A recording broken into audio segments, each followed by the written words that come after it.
Namo tassa bhagavato arahato samma sambuddhassa. Good evening to everyone. Dear Dhamma friends, this is the third Dhamma talk we are doing under this Dhamma series. So first we have talked about the necessity of the concentration. Then last time we talked about the akusala, kusala and the punya. These things we have been talking about under the prerequisite of the concentration. So this is also a part of that sermons series, but we are talking about the prerequisites of the concentration. So when we are talking about these factors, last time we discussed about the akusalas, how you like preventing from those akusalas and how you do the kusalas, and the punya kiriyavattu, the punyas. So why we have to learn about these things? What is the necessity? Do we have to learn about these things? Do we have to get an idea, understanding about these areas? So what is the reason? As a Buddhist, as a practitioner, our ultimate goal is to achieve the ultimate liberation, or the nibbana, ultimate nibbana. So to achieve that nibbana, why we have to, what is the necessity of a nibbana? Do we have to achieve that nibbana as a Buddhist, as a person? What is the necessity? Because when we think about this, our present life, we know that it is full of sufferings. Everyone knows about the it might differ from person to person, but we know it is full of sufferings. So this is not a thing what you have to tell by someone else.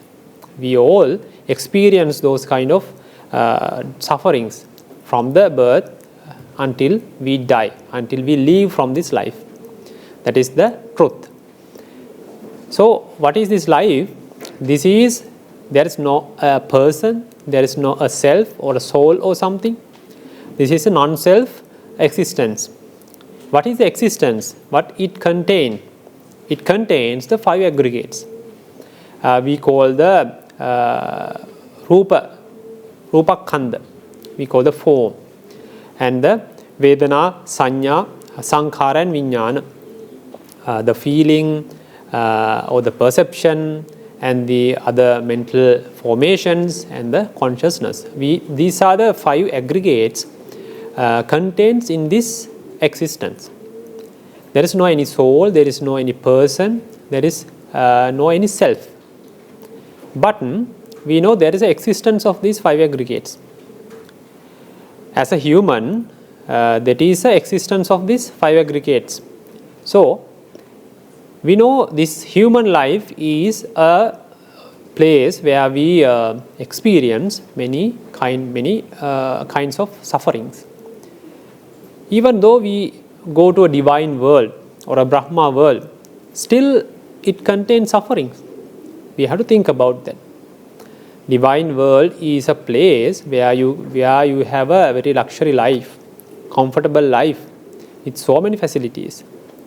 Yeah, the Brahma world is also the same. So you have suppressed many defilements for a longer period, and you experience a very very comfortable place there in the Brahma world.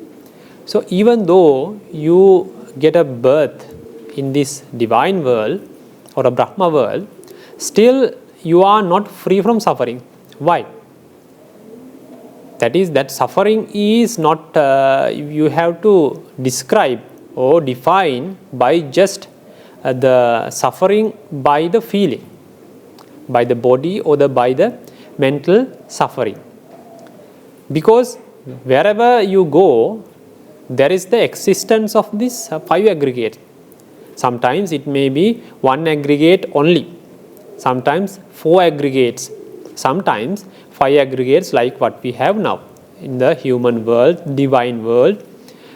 These places we experience these 5 aggregates. So, the Buddha is saying, Sankittena Panchupadana Dukkha. As a summary, wherever this existence of these 5 aggregates is there, the suffering is there. This is not just by the feeling. This is not just by the Vedana you like experience by your body or by your mind. Wherever the 5 aggregates are there are 3 like characteristics we call the impermanence, anicca, and the suffering, dukkha, and anatta. This is the non-self. Wherever these 5 aggregates are there, these 3 characteristics are there. So we cannot get rid of these impermanence, suffering, and the non-self existence. So, which is these all the aggregates are subjected to these characteristics. So, that is why Buddha is saying, Sankittena Panchupadana Dukkha. Wherever these aggregates are there, the suffering is there. The dukkha is following these 5 aggregates. So, even you get a birth in this human world, in the divine world, in the Brahma world, even you are living as a Brahma, still you are not free from, you have not get rid of these 5 aggregates. That means all these, you are subjected to the suffering because the impermanent suffering and the non-self existence is there. So that's why wherever you go, the suffering is there. This suffering of these 5 aggregates can be understood only when you have some level of insight knowledges. Because now we can think, we can learn something, we can listen to Dhamma, and we can just have a inferential rough idea. Okay, wherever the 5 aggregates are there, suffering is there. We are subjected to the suffering. That is an inferential thing, inferential knowledge. We call the Anumana Jnana or Anubodha Jnana. It's a rough idea, but we have not experienced the correct suffering, correct understanding by ourselves. We call the intuitive knowledge, or we call the Pachakka Jnana or the Pativeda Jnana.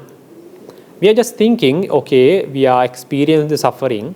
Wherever we go, the 5 aggregates are there. So we are subjected to these impermanence, suffering, and the non-self existence. So we are subjected to the suffering at the end. So that is a inferential knowledge.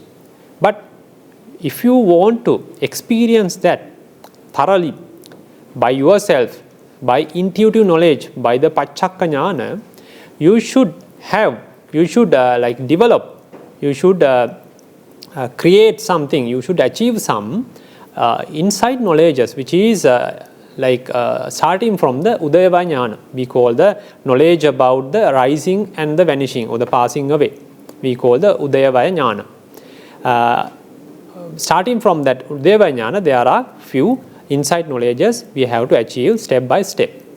When someone has these kind of insight knowledges, then he will realize by his intuitive knowledge, we call the Pachakka Jnana, by himself, these 5 aggregates are full of suffering. They are subjected to these impermanence, suffering, and the non-self existence. That is the place where you experience by yourself, by the wisdom, thoroughly.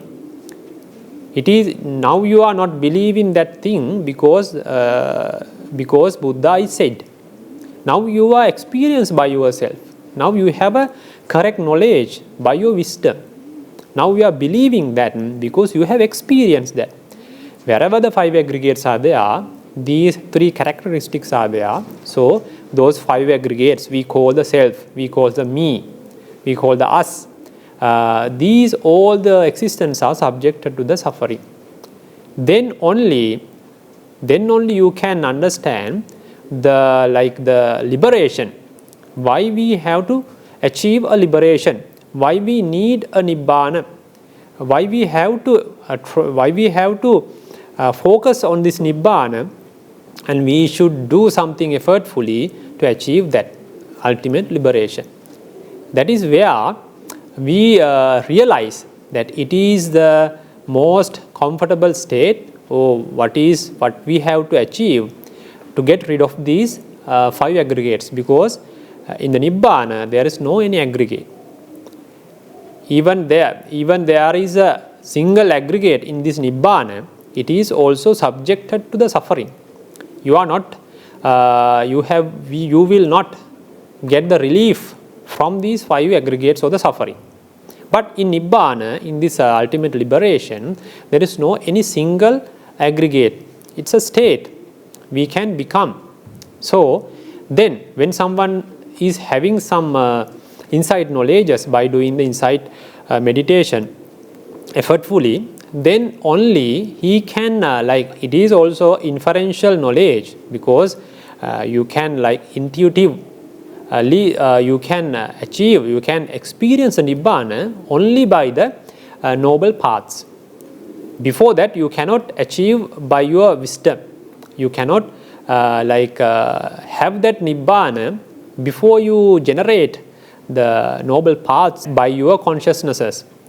So even though you are developing these insight knowledges, still you are thinking about, you are having a view about the nibbana, but still it's an inferential knowledge. You have not experienced a nibbana, but you know by your experience these suffering of the 5 aggregates and what is the necessity of the ultimate nibbana. Then you are you are doing something more effortfully to achieve that nibbana, to get rid of the 5 aggregates, which is a suffering. That is why we need to do the vipassana or the insight meditation effortfully until we achieve the at least some levels of insight knowledges, starting from the Udayavaya Jnana, we call the knowledge about the rising and cessation. So when someone is having those insight knowledges, he is somewhat confident about the path, because he has experienced the actual suffering of these 5 aggregates. Now he has that very determination to achieve the ultimate nibbana. He knows that is the only solution to get rid of the 5 aggregates, to get rid of the samsara, to get rid of these suffering. So then he is doing something more effortfully. He is doing the further meditation, and he is trying to generate the noble paths and the fruitions. Until then, we have some kind of a understanding, some kind of a view about the nibbana, about the suffering, about these 5 aggregates, about the impermanent suffering and the non-self existence, but it is just an inferential knowledge. We call the anumana jnana. We have just rough knowledge, rough idea about these things, about these facts or the areas. But we have to develop these things. We have to develop some insight knowledges. For that, we have to do the insight meditations effortfully. So we have talked about these things several times. So in order to do the insight meditation effortfully, you should have some level of concentration. We call the samadhi, chittassa ekaggata. We should have at least some level of concentration. It can be absorption concentration, we call the jhanas, and it can be the access concentration, we call the upachara samadhi, or less than that. You are far behind from the access concentration. But still, if you are doing something to develop the tranquility or the samadhi, samatha, still you are eligible to do the vipassana or the insight meditation effortfully. Then only you can achieve the insight knowledges, then you can experience these what I have said before. So in order to do the to achieve the vipassana knowledges, you should do the insight meditation effortfully. In order to do the insight meditation effortfully, you should have at least some level of concentration. But to develop the concentration, even you should have some prerequisites. That is, by doing all the bad things and good things, by allowing all the kilesas, defilements to act in yourself, you cannot develop the samadhi. You cannot develop the concentration. You are not eligible to, because you can do something to develop the samadhi, but it will not productive. You will not achieve the ekaggata. You will not achieve the concentration. So before that, you should become a virtuous person. You have to follow a moral conduct or the disciplinary code, whatever entitled to you. You should protect those precepts, whatever the things you are following. So you have to become a virtuous person first. That is why we have to learn about the virtue, morality, what is the sila. And according to do that, you should have understanding about what should be done and what should not be done. From what kind of things we have to refrain, abstain. So some things we have to realize these are bad things. We should not do these things. We have to abstain from these bad deeds or the akusalas, unwholesome things. And next level is, you have to just you are abstaining is just a kusala. Abstaining is a good thing, wholesome one, because you are not doing the akusalas, you are just abstaining from them, refraining from them. That is not enough. You have to do something, like you have to do the dana, you have to do some meditation, we have discussed about these things, what you have to do, what you have to follow. So that is why we have to learn these things. Our ultimate goal can be a different thing, but without having those knowledges about these areas, we cannot develop this practice. That is why we are just we are discussing about these akusalas, kusalas, punyas and the virtue. But without having a proper understanding about these fundamentals or the basic levels, we cannot go to the higher levels of this spiritual practice. So that is why we are talking about these things. So today we are going to discuss about the virtue, some facts which is related to the virtue. So this is the handout I prepared for that one, for the sermon. So we are going to talk about these topics, what I have mentioned in this handout. What is the virtue? We should have a rough idea about the virtue, what kind of a thing, and the benefits of the virtue. And the foremost classifications, there are many classifications about the virtue, but we are discussing about one foremost classification about this virtue. And when we talk about these classifications, what are the elements of this Catupārisuddhisīla? We call the fourfold purification of the morality. We call it Catupārisuddhisīla. What are the elements? And we should have an understanding about this each and every level of this fourfold purification morality, and how they are mutually interconnected with each other, and how they are supporting each other, and how this virtue become a prerequisite for the concentration. That is the main thing what we are talking about, because before we go to the concentrations, we should know what we have to fulfill, how to become an eligible person in order to develop the concentration. So first we have to talk about the virtue, and at last we have to talk about how this virtue is helping, how the concentration is supported by this virtue or the morality. Then step by step we are going to talk about the first one. Then we can go to the other things step by step. What is the virtue? What is the virtue? This is the foremost step. Virtue in this spiritual practice, this is the foremost step, or the first stage in the spiritual path. And this is the, we can say, the foundation. When we talk about a very huge building, high-rise building, it should have like a very strong foundation. Otherwise, you cannot build that building to a very higher level. It will collapse. Likewise, for a building, it should have a like a very good foundation, strong foundation. Likewise, when we develop this spiritual training or the spiritual path within ourselves, we should have a very strong foundation that is called the virtue. So this virtue is it's beginning with the volition, we call the cetana. Volition present in one who abstains from killing, abstain from stealing, abstaining from sexual misconduct, those kind of things. These are beginning with the volition, cetana. You are thinking about, so I have to refrain from these bad or unwholesome things. That is called the virtue. And we call that is the varitta sila. That is the abstaining part, or the refraining part.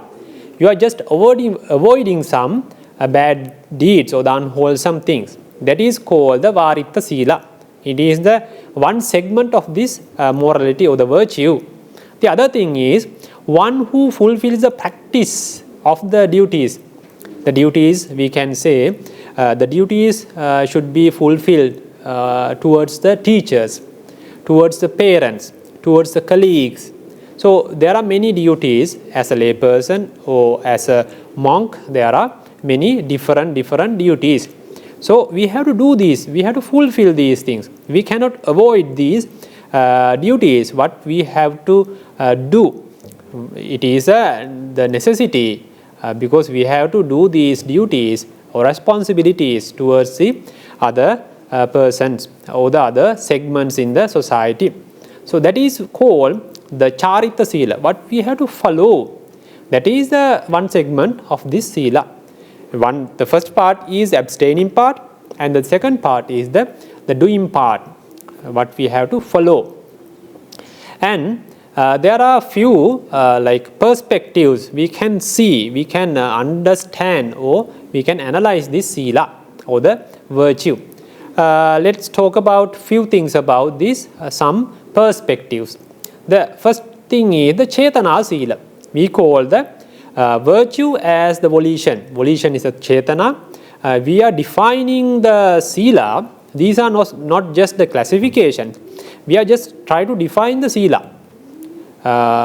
When we are trying to define, first we can talk about the cetana sila. That is the volition.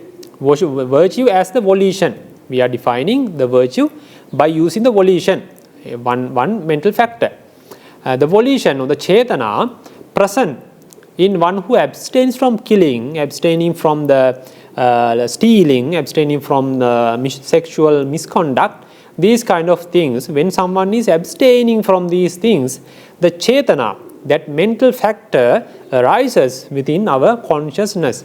We call that thing as the cetana sila, or that is like subjected to the varitta sila. We call about the charita sila, what we have to follow, what we have to do, the doing part. When we talk about the doing part, about the duties, then someone is fulfilling, someone is following these duties, then there is also a volition. We call the cetana. That cetana also we are defining as the sila. So as the charita sila we have a volition, and the varitta sila we have a volition. So both these volitions we can define as a sila. We call that specifically the cetana sila. Or that cetana sila can be defined in this way also. The 7 volitions, we have talked about the 10 full course of actions during the last sermon. What are those? The panatipata, adinnadana, kamesu miccāchāra. Likewise, we have talked about 10 full course of actions. We call the akusala kamma patha. So among them, the first 7, excluding the abhijja, the covetousness, and the vyapada, we call the hatred or the ill will, and the last one is the micchaditti, the wrong view. Excluding those things, the first 7 full course of actions, when someone is abstaining from these full course of actions, we call the when someone is abstaining from these first 7 full course of actions, the volition which is arising in his consciousness while he is abstaining from these 7 full course of actions, kamapatas, we call that also chetana sila, because we are defining based on the volition or the chetana. So that is the second way. And we can define the sila in a different perspective, in a different way, like using the chetasikas. The other chetasikas we call like virati. Likewise, we call chetasika sila, virtue as the consciousness concomitant. That means what is like attached with the consciousness, we call the mental factors. Chetana also, the volition is also like a mental factor, the major mental factor. But apart from the chetana, sometimes we are like defining the sila or the virtue by using the other mental factors. Let's talk about this thing. The abstinence that we call the abstinence means the virati. When we are abstaining from something, when we are abstaining from the bad or unwholesome deeds, there is a mental factor arises within our mind in these kusala chittas or the wholesome consciousnesses. We call that the virati, abstinence. We know in the Eightfold Noble Path, samma vacha, samma kammanta, samma ajiva. These are called the virati or the abstinence. When someone is abstaining from these unwholesome things, we call the full course of actions, the bad deeds. This abstinence is there because you are abstaining from something, so the abstinence is there. It's a mental factor arises in that particular consciousness. We call the virati. When someone is abstaining from the killing, the first one, then the abstinence of samma kammanta will be there. That is one, there are 3 abstinences, 3 viratis. So among them, samma kammanta will arise when you are abstaining from killing, when you are abstaining from stealing. When someone is abstaining from lying, then there is also abstinence is there. We call the samma vacha. Samma vacha means one virati, one abstinence. So it will arise in that particular consciousness when you are abstaining from lying, when you are abstaining from slandering, when you are abstaining from harsh speech, when you are abstaining from vain talks. When you are abstaining from these like verbal unwholesome actions, this abstinence of samma vacha will be there. So these abstinences are we define as a sila. It's a different definition. Or we were talking about this first 7 full course of actions in the chetana sila. So the latter part, the latter 3, we call the non-covetousness and the non-ill will and the right view. We call the anabhijja, abhyapada and sammaditthi. So in these full course of actions, when you are like abstaining from these full course of actions, not like the first 7. During the first 7 full course of actions, we are talking that kamma, the action will be the chetana. The major mental factor will be the chetana, or the volition. In these last 3 full course of actions, the major mental factor will not be the volition, will not be the chetana. When you are abstaining from these covetousness, when you are having the non-covetousness, the major mental factor would be the alobha, non-covetousness, and the when you are abstaining from the ill will, the major mental factor would be the non-ill will, we call the adosa. And when you are abstaining from the wrong view, when you are developing the right view within yourself, the major mental factor will not be the volition, but the wisdom, we call the panya. Sammaditthi means the panya. You are doing that by your wisdom. So, in the Cetasika Sila, we can define the Sila by 3 remaining states consisting of non-covetousness, we call the anabijja, and the abhyapada, and the right view, we call the sammaditthi. That is the another perspective. And sometimes we define this sila by this virtue as restraint or the refrain, abstaining. We call the samvara sila. It is 5-fold. The first one is the restraint by the rules of the disciplinary code or the moral conduct. We call that patimokka samvara. Patimokka samvara. You are restraining from the bad deeds or the unwholesome things or these akusala kammas by just following the precepts what you have, what you are following. So that is based on your moral conduct or the disciplinary code. So that is what we call you are restraining by using your disciplinary code based on your moral conduct. That is called the patimokka samvara. And the second one is the restraint by the mindfulness. That is we call the sati samvara. When you are doing the day-to-day works, duties, you are very mindful about the things what you are doing. So then you will be eligible to like restrain from the akusalas, because you are always focusing what you are doing. So you can easily avoid, you can easily abstain from the akusalas or the unwholesome things. That is called the sati samvara, because it is done by the mindfulness. And the third one is the restraint by the knowledge. You can think about whether it is like suitable for you. You can be a father, you can be a mother, you can be a teacher. You are keeping, maintaining a very good reputation in the society. So you can think, is it suitable for me as a father, as a mother, as a teacher, as a reputable person, whether this is suitable for me by your wisdom. Then you think this is not suitable for me, this is a akusala.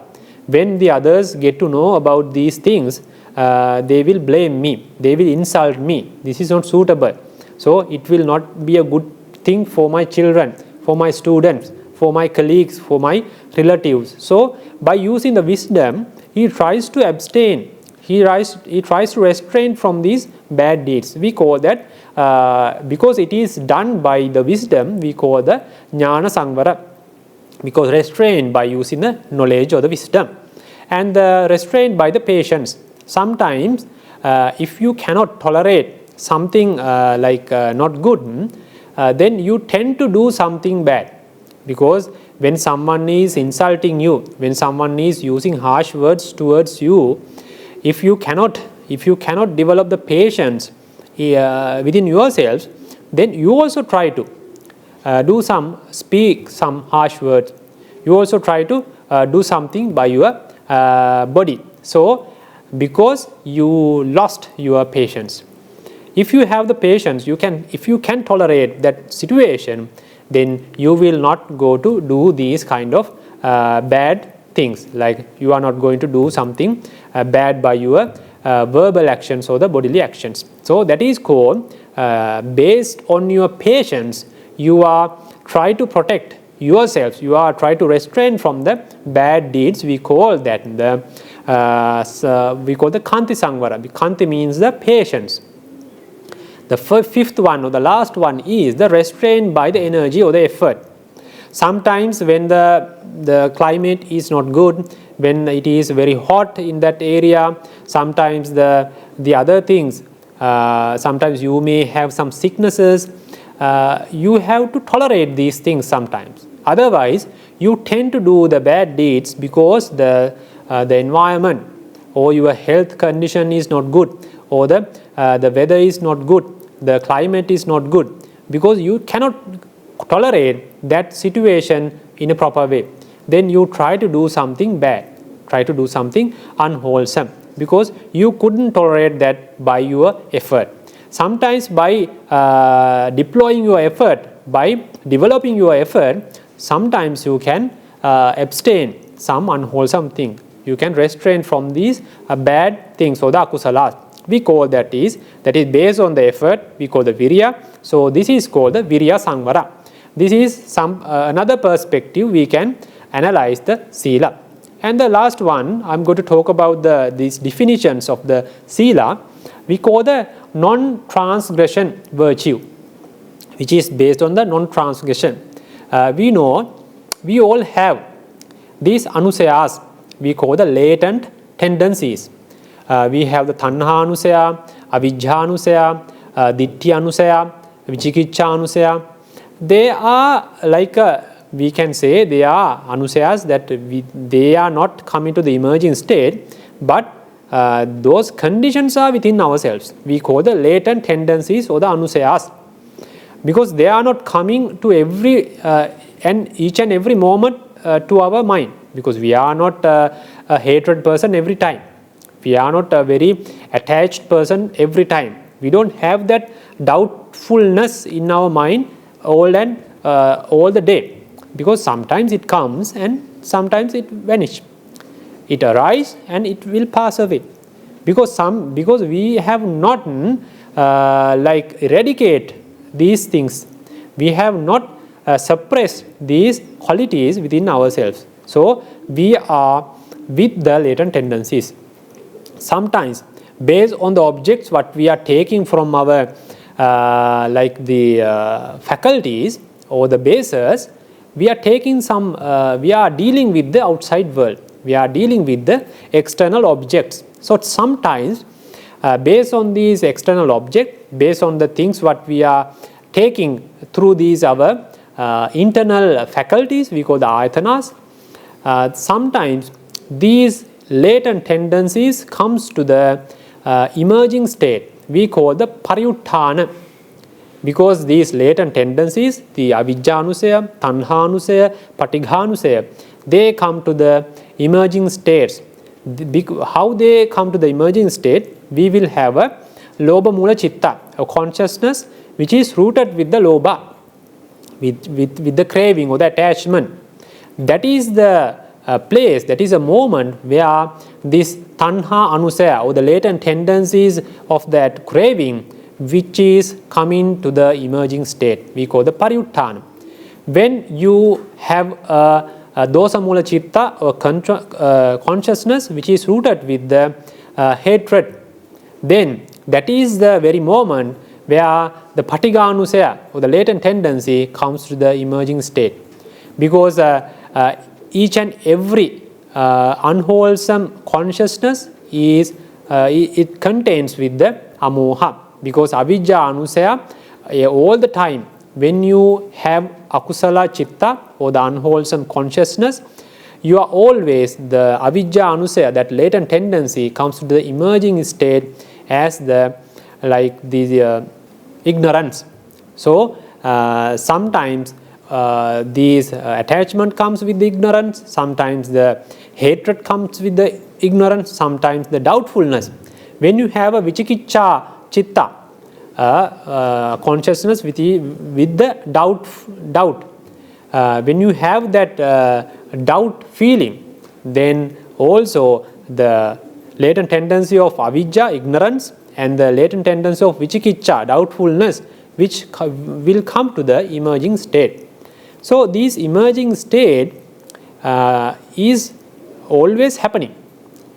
The bad thing is when you tries to do something by your verbal actions and the physical actions, then this transgression state comes, because we call the vitikkama state. Vitikkama state is the transgression state. So the latent tendencies, we are with the latent tendencies. Time to time, based on the objects we are taking from the outside world, these akusalas or the latent tendencies comes to the emerging state, comes to the mind. We are having a consciousness with that like bad mental factors.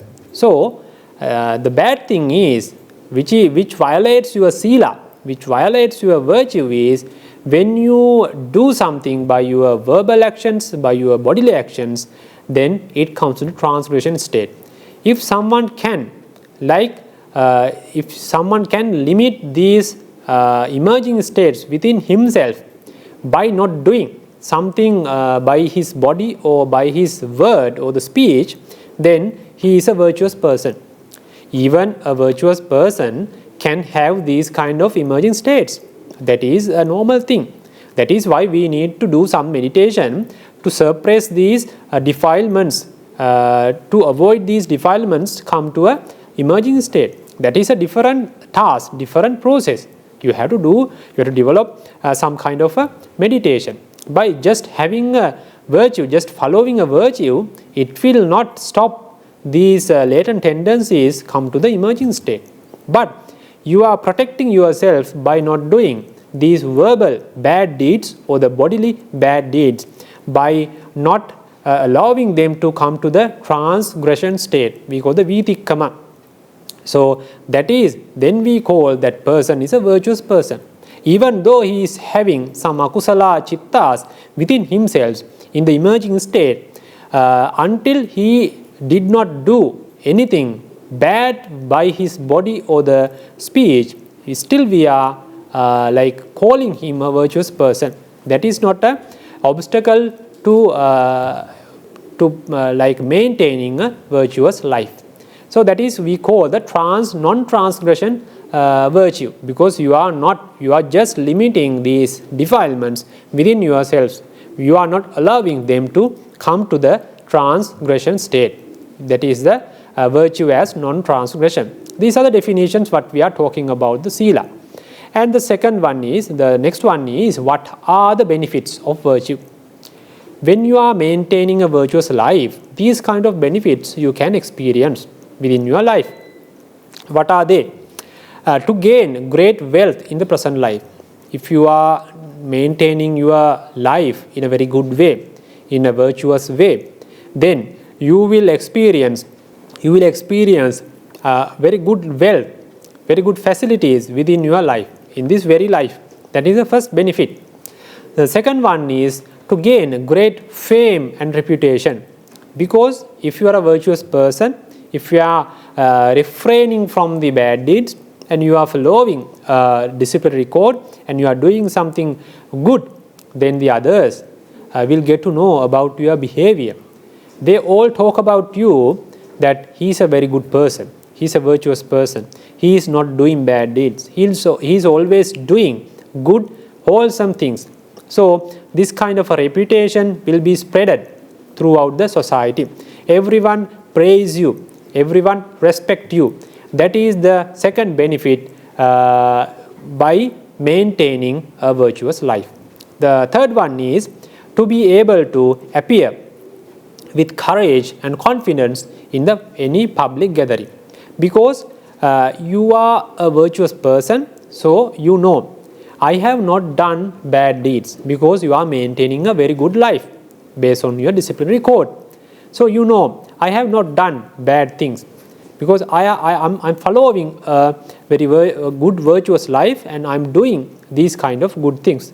So you don't have any hesitation, you don't have any doubt to go to any public gathering, to any kind of a social segment, because you know your behavior is very good. So without any hesitation, without any doubt, with a very good confidence and courage, you can go to any kind of a social gathering or a social segment. That is the third one you will experience within this life. If someone is not virtuous, if someone is doing bad deed, he has that hesitation. He will not have that courage to go to a public gathering because he is doing something bad. So he has that doubt whether they will insult me, whether they will complain, whether they will ask me to leave the place. So because of these kind of hesitations or the doubts, he is like reluctant to go to these kind of public gatherings. That is, he will experience within this life. For a virtuous person, that situation is not there. He can go to any kind of public gathering without any hesitation or doubt, with very good courage and the confidence. In Dhamma we call that the Visarada. Behaving as a Visarada, you can go to any public place. The fourth one is to be able to face death with calmness and serenity. Every person has to experience this, the time, the close situation of his death. Everyone has to experience that particular moment. If someone is a very virtuous person, then he will be very confident about his past life, about his life, because he has not done the bad things. He was maintaining a very good, virtuous life throughout his life. The first thing is he has not done bad deeds, because we know when we are at the time of the death, at the moment very close to the death, any karma what we have done in this very life or the past lives, they can emerge, they can come to our mind, and the akusalas can take you to the dugati, we call the apayas, very undesirable places. So that is the bad outcome, bad results when you do these kind of unwholesome things. If someone has not maintained a virtuous life throughout his life, if he has done so many bad, unwholesome things within his life, then he will get frightened. He will get upset when the time of the death comes, when he is very close to the death. Because the first thing is he has done so many bad things. He has the regrets. He has the remorses. He has that regret feeling about this, guilty feeling about his life, about the things what he has done in this life. So it is the first one. And the other one is, the dangerous thing is, because of the things he has done in this life, these akusala kammas can appear at the time of the death and take him to the undesirable places. We call the apayas. So it is the second most dangerous thing what can happen at the time of the death. If someone is a virtuous person, he has done so many bad things, the first benefit is when he is at the time of the death, he doesn't have that regrets or the remorses. He is not repenting about his life because he has not done bad things. He was abstaining from these unwholesome things throughout his life. The second benefit is he has done so many merits, so many meritorious, wholesome things. So these wholesome karmas can arise, can appear at the time of the death, and these good karmas can take him to the human world again, or the higher divine worlds. That is the benefit of doing these virtual, benefit of maintaining a virtuous life. The fifth one is to be reborn at a noble heaven realm of, or at least in the human world at a higher position. Because we were talking about in the fourth fact, at the time of the death. The fifth one, the last benefit is after his death, he will get a rebirth in this human world itself, in a very good position, with very good wealth and with very good parents and all the facilities.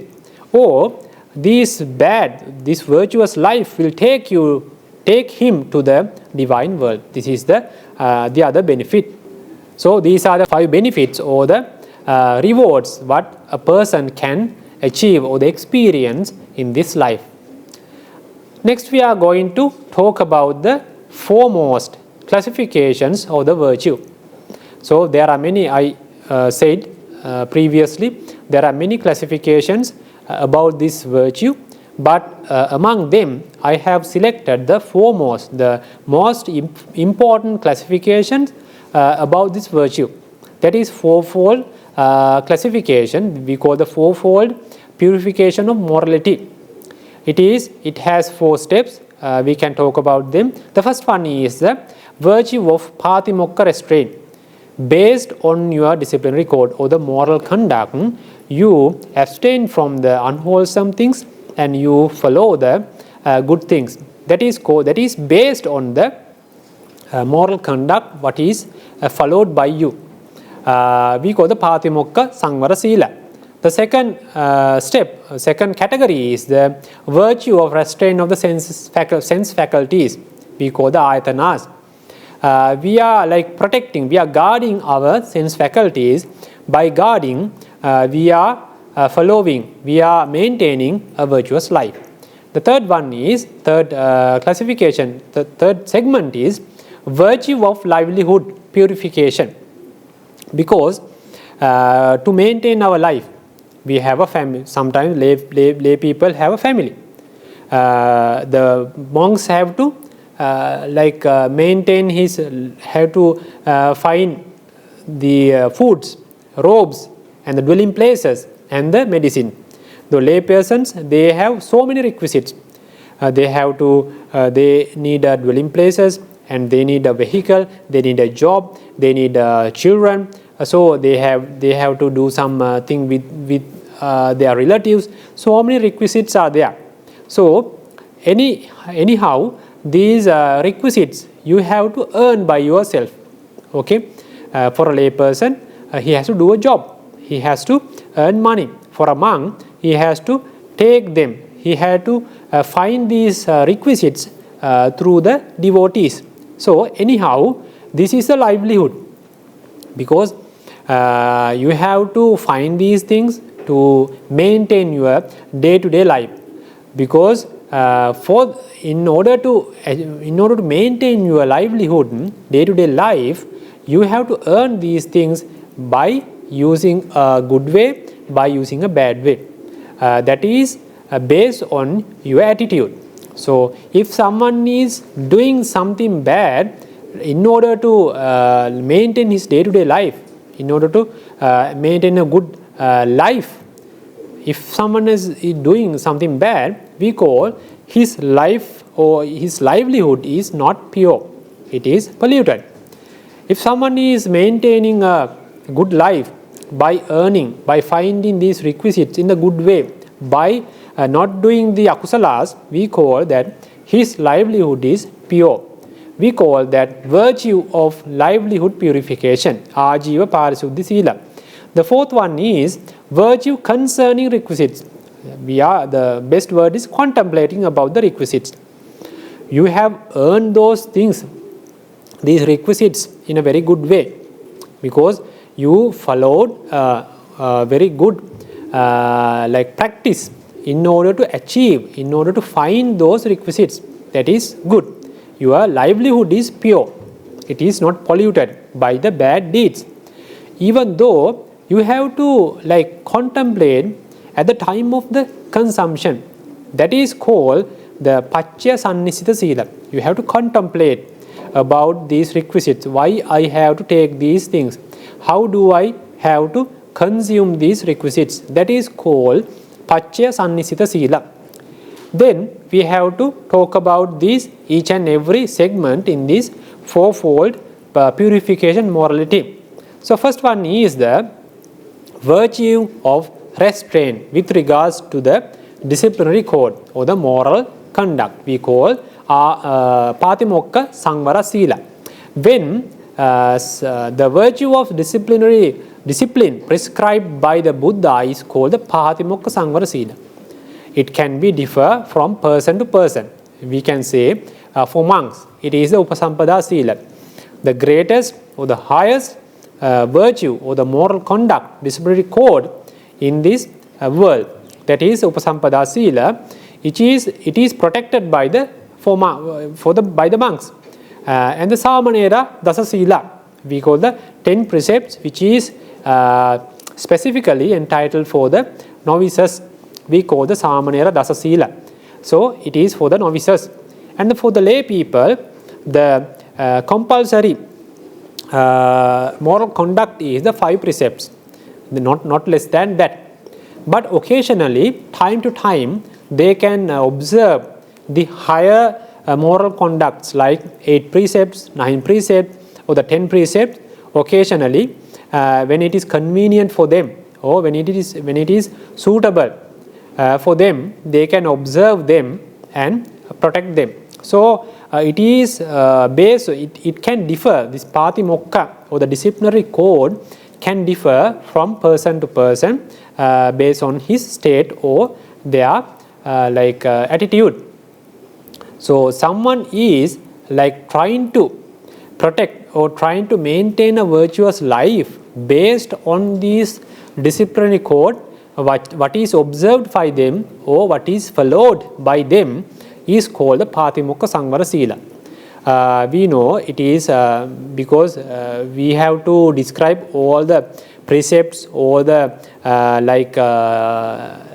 all the facts in these disciplinary codes, but it will be a very huge explanation. So I'm not going to discuss about all these precepts here. Just have a rough idea about this Patimokka Samvara Sila. It is based on the disciplinary code which is followed by you.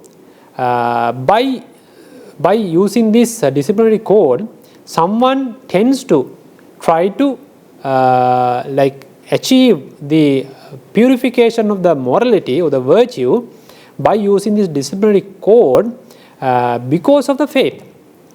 If someone is having the faith towards the Buddha, and if someone is having the faith towards the Dhamma, or someone is having the faith towards the Sangha and towards the Nibbana, and what is said by the Buddha, he is believing the word of the Buddha.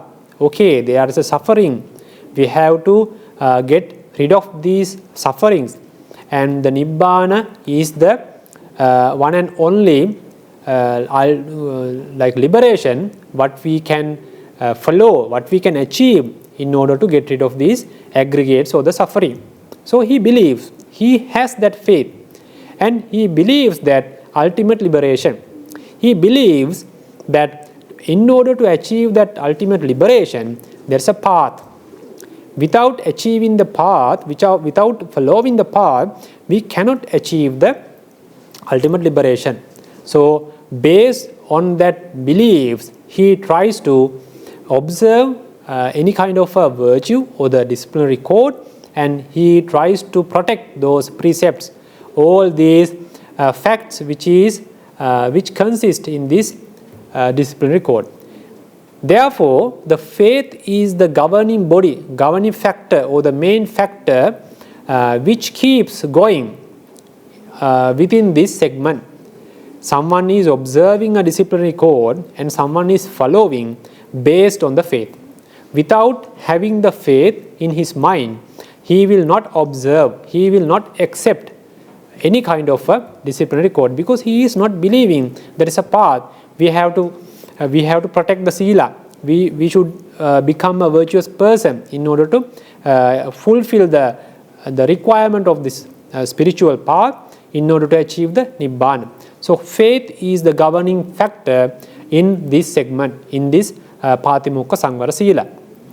Then we are going to talk about the second one, virtue of restraint of the sense faculties. This is what we have. We have 6 sense faculties. These are the 6 faculties: eye faculty, ear faculty, nose faculty, tongue faculty, body faculty, and mind faculty. We call the Chakkāyatana, Sotāyatana, those Pali names are there.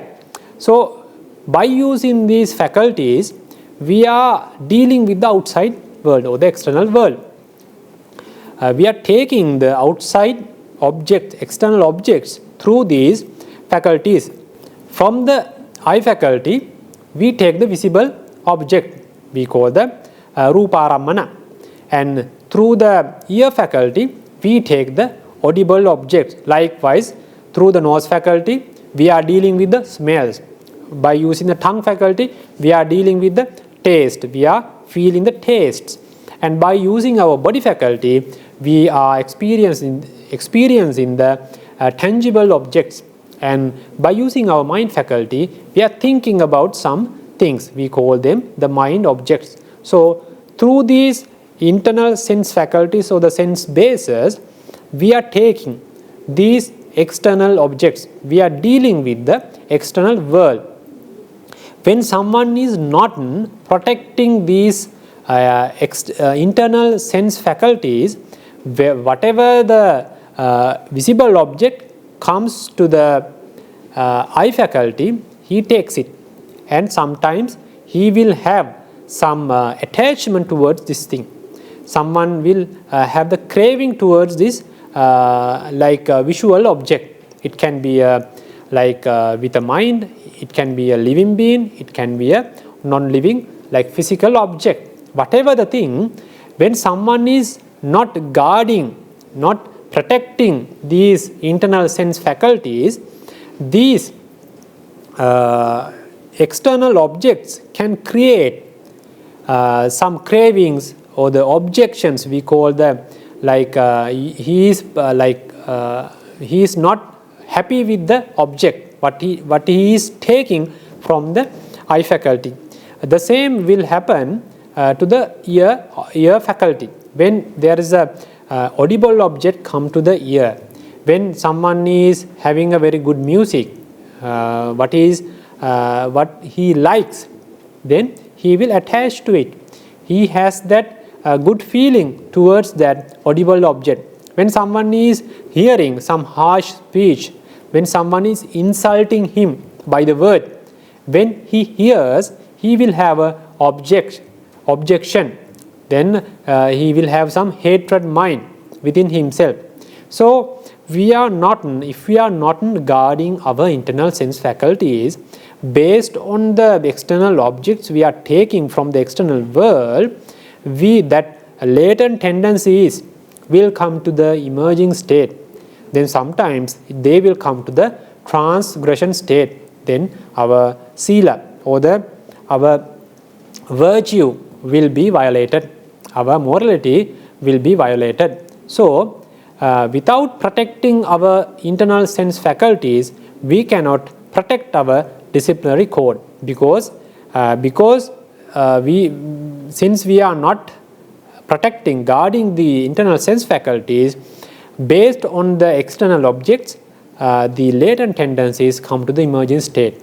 If we are not dealing with these emerging states properly with the wisdom, then automatically you will tend to do some bad bodily actions or the verbal actions. Then you will end up with the violation of the moral conduct. So that is why we should focus about this like the guarding. We call the Indriya Samvara Sila, the restraint of the sense faculties. Restraint of the sense faculties. So we have to focus about these things. We can talk about this thing later, how they are mutually connected, how they are supporting the other segments of the other levels. People who are not conscious and live without mindfulness often have attachment or objections to the objects taken from the eye.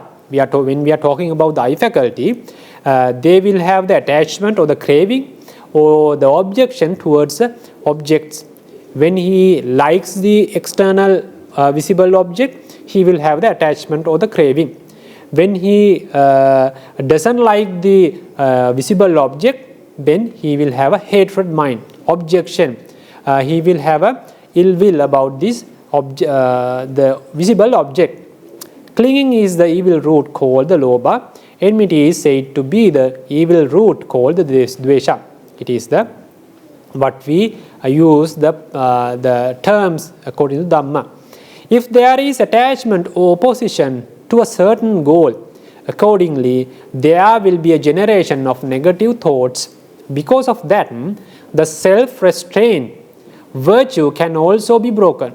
I have explained, if someone is not guarding his sense faculties properly with the wisdom, with the mindfulness, then these latent tendencies come to the emerging state.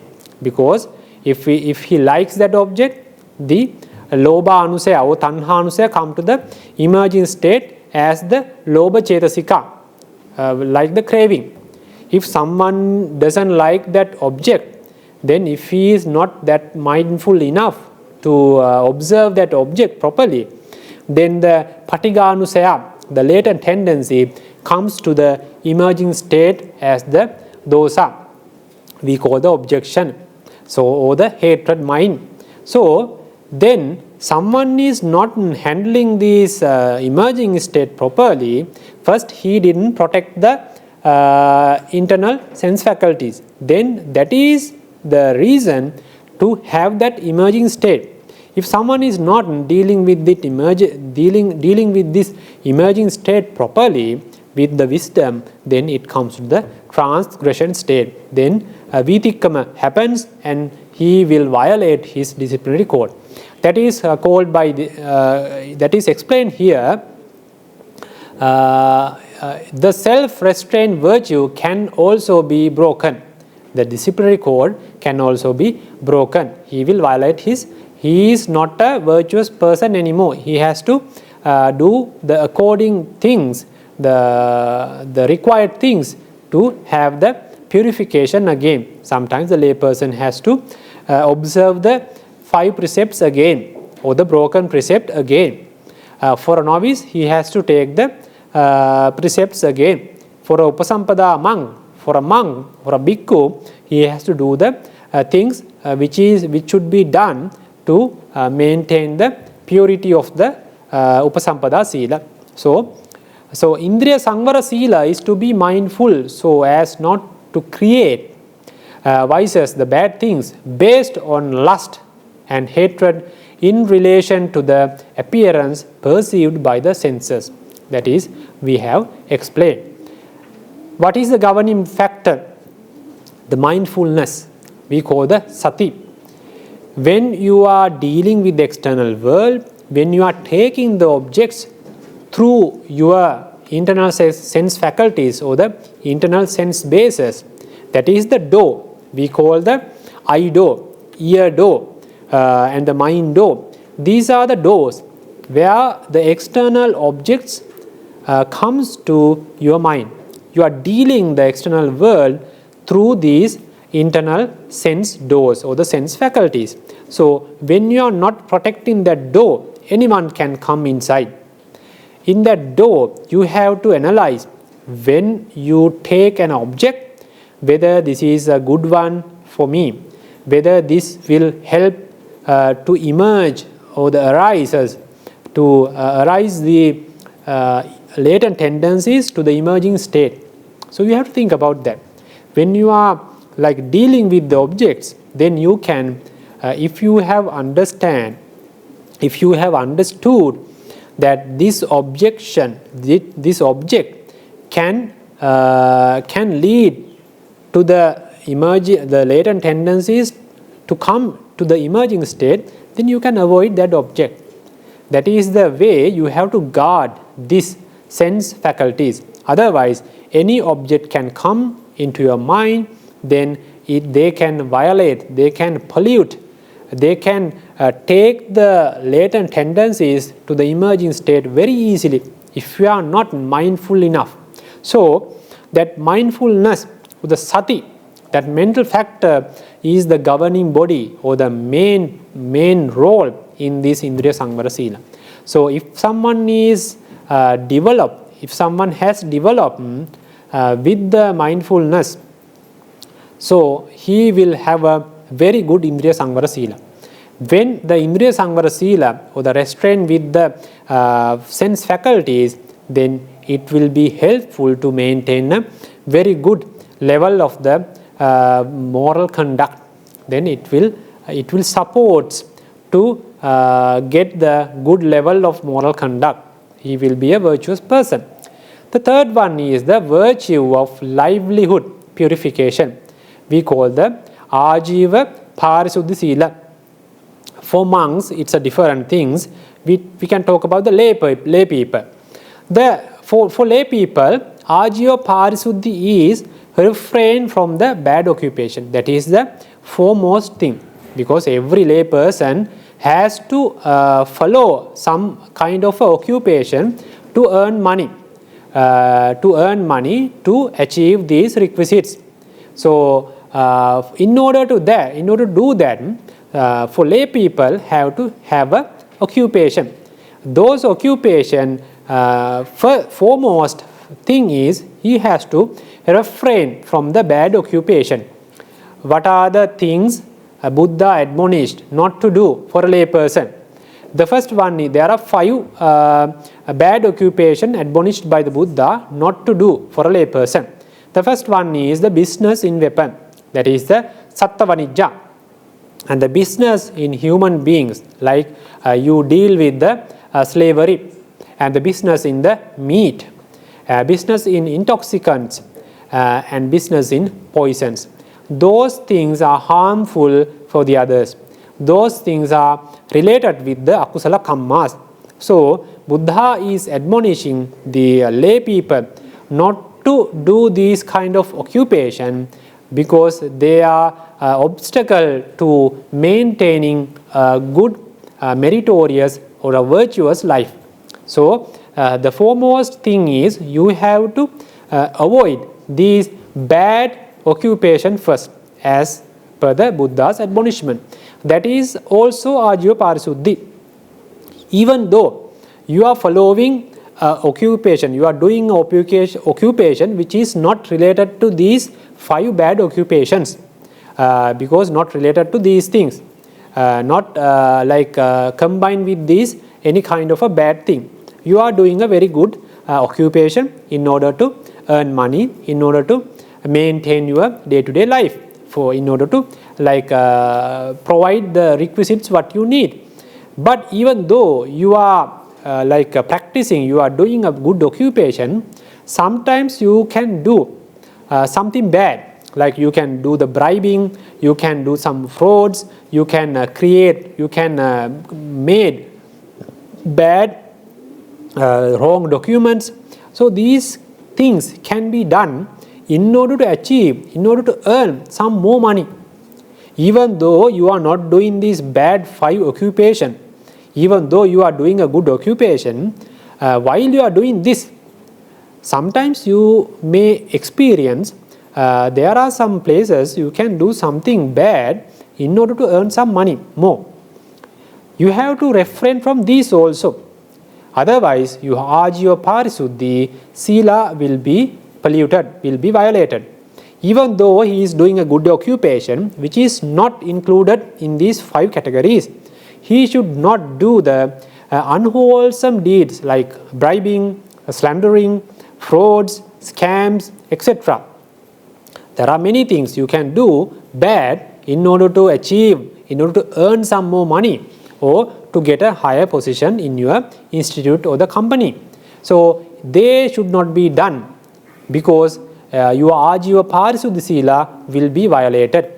For a monk, it's a different thing, because for a monk, they have only 4 requisites. So in order to provide these 4 requisites, there are things what we can do and what we cannot do. So I'm not going to discuss detailedly about these things. I'm focusing about them for the lay people, how they can maintain, how they should maintain this Catupārisuddhi, because in order to maintain the livelihood purification. The fourth one, before we go to the fourth one, what is the governing body? What is the governing factor for this Ajivapārisuddhisīla? That is the virya. Because that is, you can easily find more money by doing bad deeds. When you are doing these 5 bad occupation, which is abundant by the Buddha, which is admonished by the Buddha not to do. So easily they can earn money by just selling the meat, by selling intoxicants, by selling the poisons, selling the drugs. These kind of things you can do very easily and find many more money, and you can become a rich person within a very short period, because it is sometimes you can do some illegal things to earn more money.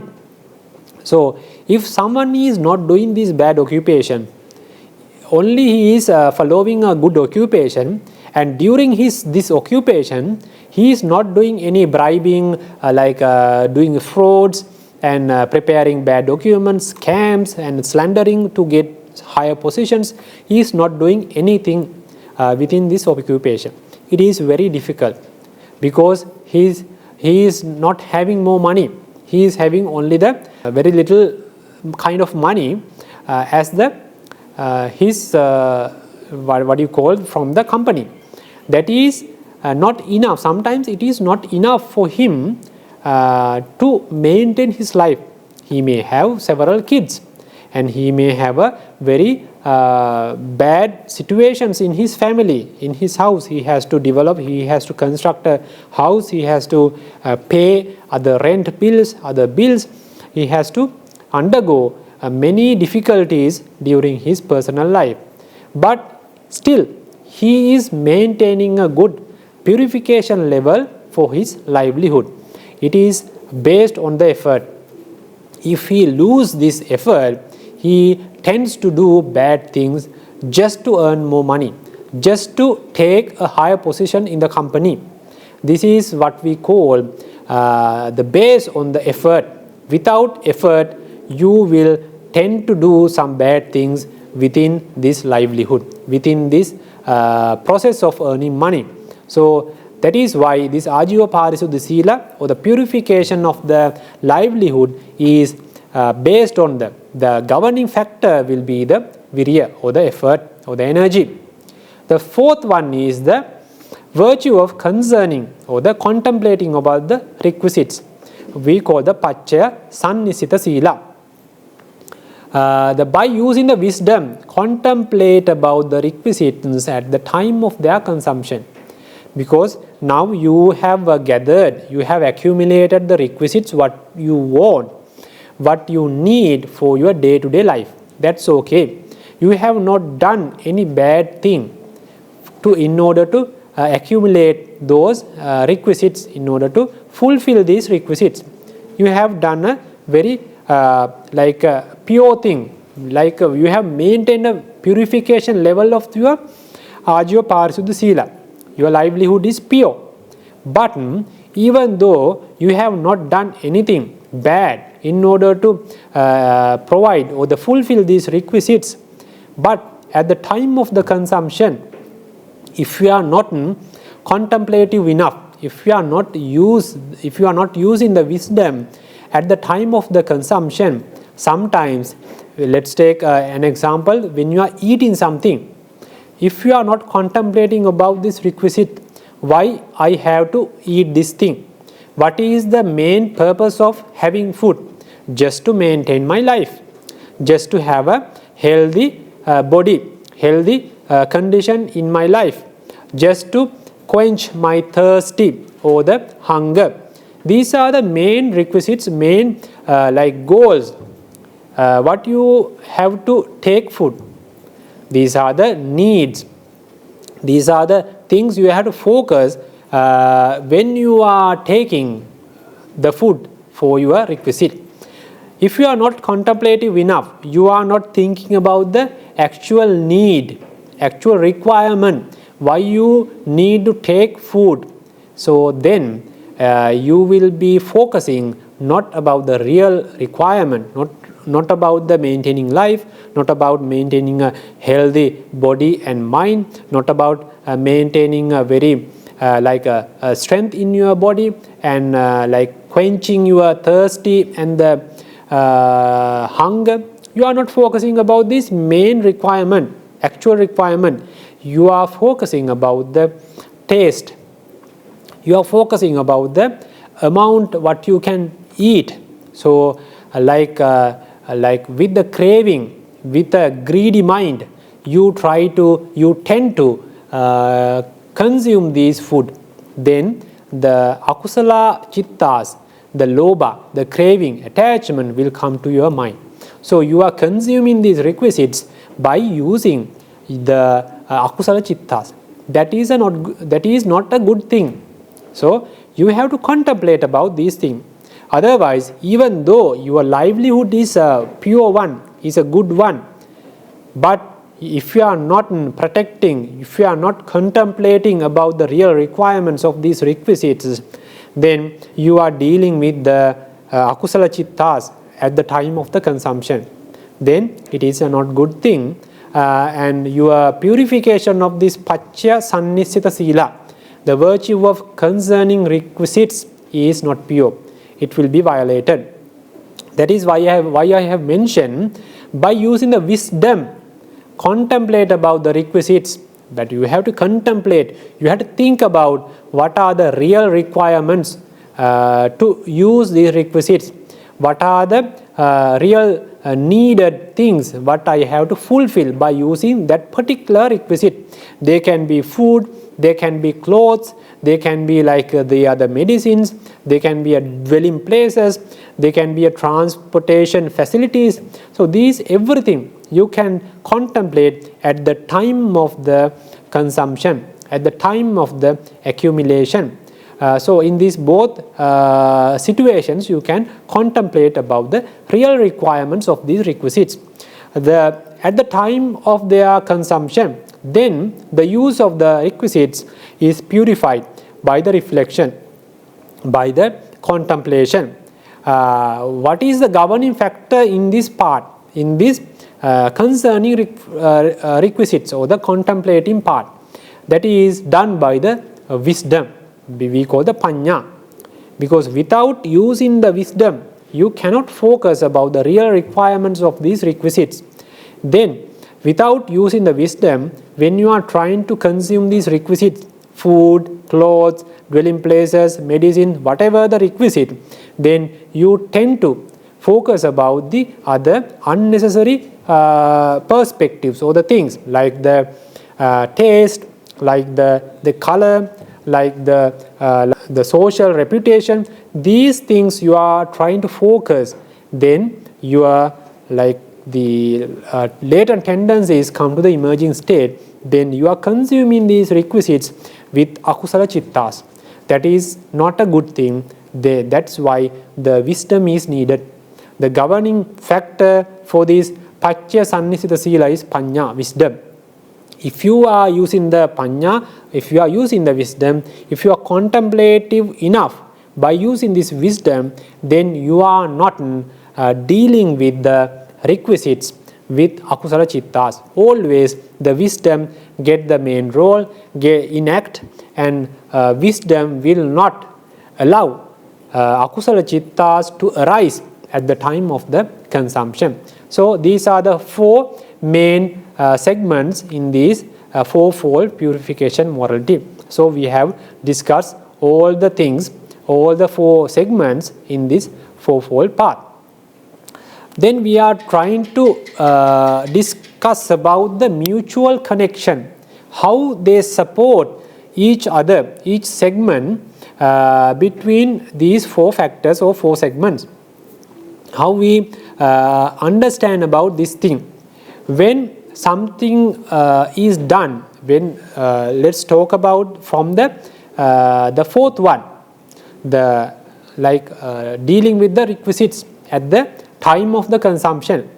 If you are not focusing enough, if you are not contemplative enough with these requisites, then you tend to focus about the unnecessary sides of this requisite. like what I have said, like the taste, then you are trying to focus about the taste, then the greediness come, then the attachment or the craving towards these foods come, then you tries to take as much as you can. You are not focusing about the amount, what is actually needed for you.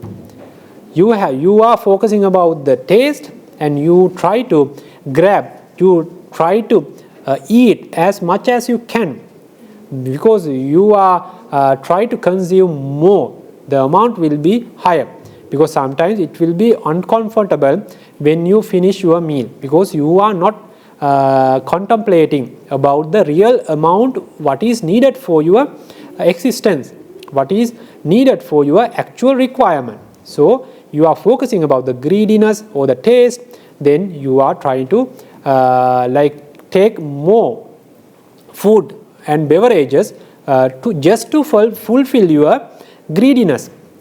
Then sometimes you have to go to very luxury places, like the star-oriented places. Sometimes you are going to the other countries abroad just to quench your greediness, just to experience some new foods, some new expensive food items or the beverages, because you are not focusing about the actual requirements of the food.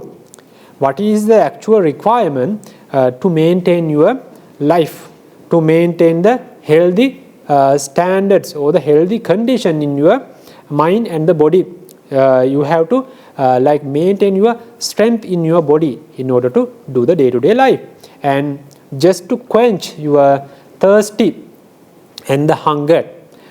These are the real requirements. If you are not focusing about these real requirements, you are going to very expensive places just to experience these different kinds of foods, just to quench your greediness, just to quench your craving.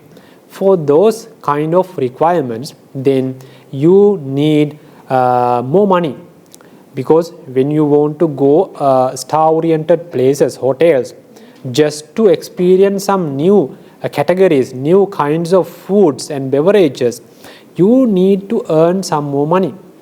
Then sometimes you have that feeling, you have that urge to go different countries just to experience their foods, just to analyze, just to explore some food traditions, because you are not focusing about that real requirement of the food. So in order to fulfill those requirements, because now you are focusing about the taste, the different traditions, different amount what you can take, so you need more money in order to spend those places, in order to spend on these different food tradition, different star-oriented expensive foods. So you need to earn more money. Then your requirements are very complex. Then in order to earn more money, sometimes you tend to do some bad deeds while you are doing your occupation. Sometimes you tend to do the bad occupation. Sometimes even though you are doing a good occupation, within that good occupation you try to do some bribing, you try to do some scams, you try to do some slandering just to take some higher position, promotions within your company, and just to take some more money, because your requirements, your requirements are very complex, because you are not focusing about the real requirements. So to earn more money, you may violate your Catupārisuddhisīla. Your livelihood will not be pure. If your livelihood is not pure, because you are always try to earn more money just by doing some bad deed, unwholesome things, then your mind is not pure. Your mind is not dealing with wholesome things, because always that unrest is there, that frightenness, that you are frightened about the things what you have done, So you are not in a very happy position because you have done something bad within your company, within your job. So you have done some scams. You are frightened whether this will be revealed, whether the others, the higher positions, the boss will get to know what you have done within the company. That unrest is there. He is always like suffering from the things what he has done just to earn more money, whether the colleagues will get to know what you have done. So this unrest, suffering, the uncomfortability is there because you have done bad things just to earn more money. Then you are first your Pacchaya Sannisita Sila is violated. Then what happened? Because of that, you wanted to earn more money. Your Catupārisuddhisīla is violated. Then because of that, because of the violated Catupārisuddhisīla, that unrest, that suffering, that uncomfortability is there. Then you cannot focus about the Indriya Samvara Sila. You cannot guard, you cannot protect, you cannot call mindfulness enact in your mind. You cannot get the help of the mindfulness to guard, to protect your internal sense faculties. Then you are dealing with the external world with unrest, with the suffering, with that uncomfortability. You are not that convenient condition because mindfulness cannot do the perfect job. Your sense faculties are not guarded, not protected.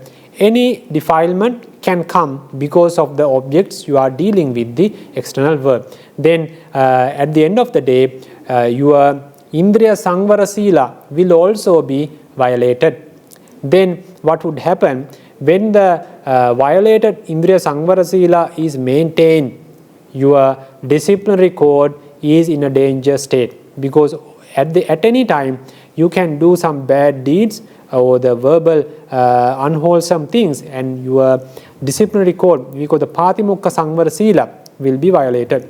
So because you are not focusing about the Pacchaya Sannisita Sila at the time of the consumption, the result was your Catupārisuddhisīla is violated, polluted. Then because of that, your Indriya Samvara Sila is vulnerable and it is polluted. It is not pure. Because of that, your Patimokka Samvara Sila also vulnerable and at the end of the day, it is violated.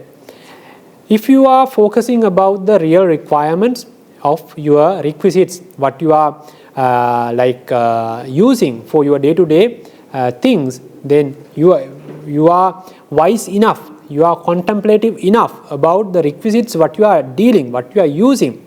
If you are focusing about the real requirements of these requisites, then you know that you don't have to go for expensive things. You don't have to go for expensive foods, expensive places, just to quench the thirsty, just to quench the hunger, just to have that strength in your body, that healthy condition in your body and the mind, just to maintain your life. You don't have to spend more money. You don't have to go to expensive places. When you talk about the clothes, when you talk about the dwelling places, it's the same. You know what is the actual requirement, why I need that requisite for me, for my day-to-day life.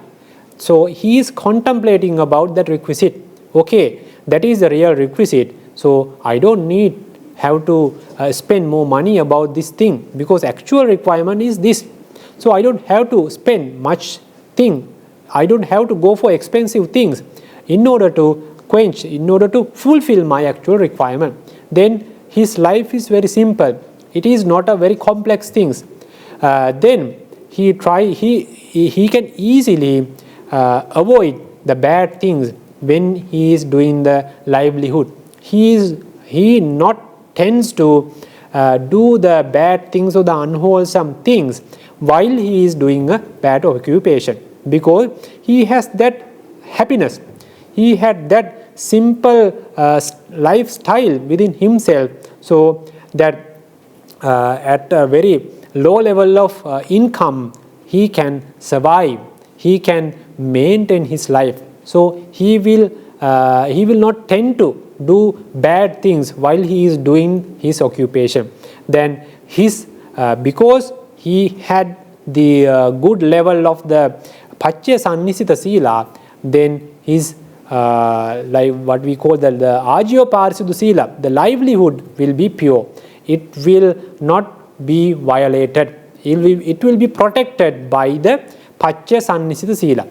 Then what would happen if the Ajivapārisuddhisīla or the livelihood is protected? Then he is not doing any bad things while he is doing the occupation.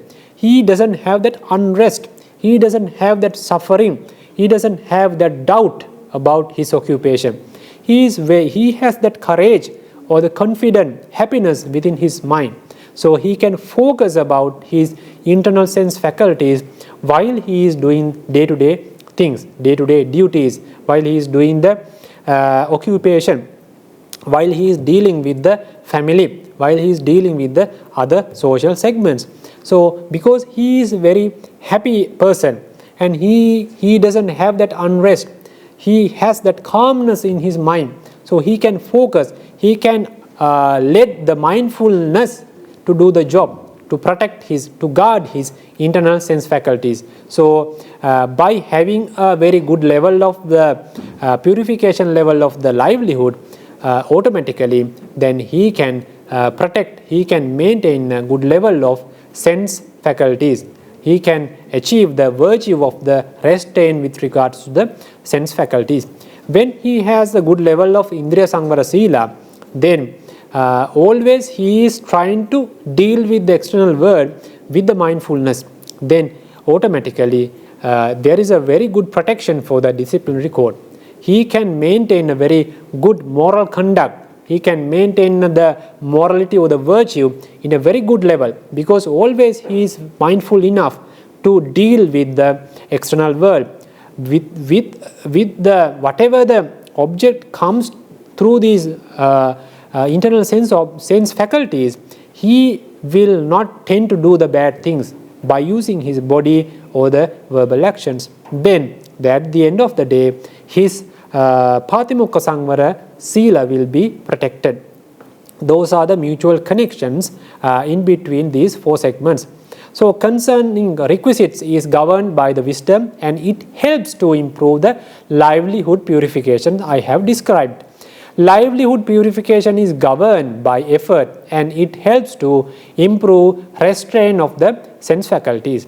When the restraint of the sense faculty is governed by mindfulness, it helps to protect the disciplinary code.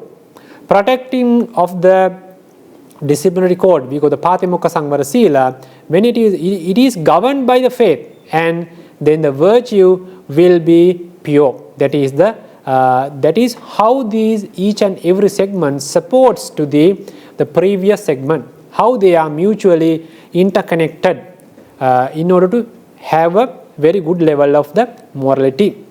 Then we are going to talk about the final stage, how the virtue becomes a prerequisite for the concentration. When you have a great level of the purification of the Sila, morality, then it helps to achieve the freedom from remorses. We call the avippatisara. You will not have the regrets or the repentings about what you have done or what you have not done. Because of the Sila virtue, you will have the freedom from remorses. When you have free from remorses or the repentings, it generates the joy within yourself. When you have that pamojja or the joy, the rapture, the joy is the initial stage of the happiness, the young age or the initial stage. Rapture is the very like the developed happiness or the strong level of the happiness. Then when you have the pamojja within your mind, the rapture will arise within your mind. When you have rapture or the piti in your mind, that passaddhi or the serenity will arise in your body. Your body will have that like good, that comfortable feeling, And when the serenity or the passaddhi is there, then the pleasure, the sukha will arise within your body. That comfortability will be there. The pleasure. When you have the pleasure, the concentration will be there. Your mind tends to concentrate about the object. About when you try to do meditation, you can easily get that tranquility stage. You can easily come to the access concentration levels. You can easily come to the absorption levels of the jhanas. So because of the pure sila, because of the sila, you get the vipatisara, freedom from remorses. Then you feel, you get the joy or the pamujja. Then the rapture arises, the piti. Then the serenity, the passaddhi arises. Then because of the passaddhi, pleasure or the sukha arises. Then because of the mental comfortability and the bodily comfortability, then your mind tends to concentration. Mind can easily concentrate about the meditative objects. That is, after when you have the samadhi, the other higher levels will be achieved. But I am not going to talk about these things because we have not described the higher levels of the spiritual practice. So I wanted to explain how the virtue become a prerequisite for the concentration. That is the last topic I wanted to describe. That is how the virtue helps to, by the step by step, how the virtue become a prerequisite, like how the virtue, how the morality helps to develop the concentration within yourself, how the samadhi arises. So with that thing, I'm going to end up the today's sermon. So we have talked about, as a summary, we have talked about what is the virtue, some aspects, some perspectives, some definitions we have talked. We discuss about this sermon and we talk about the benefits of the virtue and the foremost classification of the virtue and what are the elements of that foremost classification. We go the fourfold purification of morality, what are the segments, what are the elements and how they are mutually interconnected, how they support each and every segment in order to maintain a good morality or the good virtue. And finally, we talk about how this virtue become a prerequisite, why we need sila to develop the concentration. So this is the summary, what we have talked about, what we have discussed within this Dhamma sermon. So we have accumulated so many merits. I have accumulated the Dhamma Desana merit, and you have accumulated Dhamma Savana, listening to the Dhamma, and both of us, we have accumulated the Yoniso Manasikara. We were like thinking about the Dhamma facts in a very good level. So these merits we should